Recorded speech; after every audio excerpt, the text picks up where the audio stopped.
I always thought the old mirror in my attic was just a family heirloom, until I saw my reflection blink back when I hadn't. It was a stormy night when I first noticed it, the rain tapping insistently on the roof as if trying to warn me of something sinister. I was rearranging some boxes, the yellow glow of my flashlight casting eerie shadows on the walls, when I caught a glimpse of myself in the dusty glass.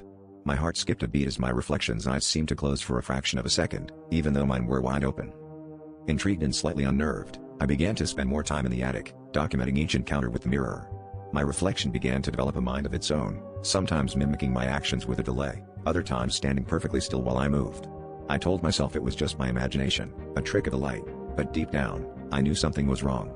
The air around the mirror felt charged, like static before a storm, and the more I watched, the more it felt like it was watching back, learning, waiting. As the days passed, the mirror's influence seeped into my daily life. I started seeing glimpses of the attic and reflections across my home, windows, screens, even puddles of rainwater. It was as if the mirror was reaching out, its grasp extending beyond its wooden frame. My friends noticed my growing obsession, and their worried glances only intensified my resolve. I needed to know what this mirror wanted, why it was haunting me, and what lay behind its glassy surface. The climax came during a particularly violent thunderstorm. I stood before the mirror, and for the first time, my reflection smiled, a sinister, knowing grin. In that moment, lightning struck, casting the room in blinding white light. When it faded, I was no longer looking at myself, I was looking at a shadowy figure trapped behind glass.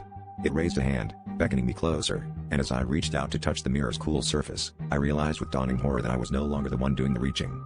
The mirror had taken more than just my reflection, it had taken my place.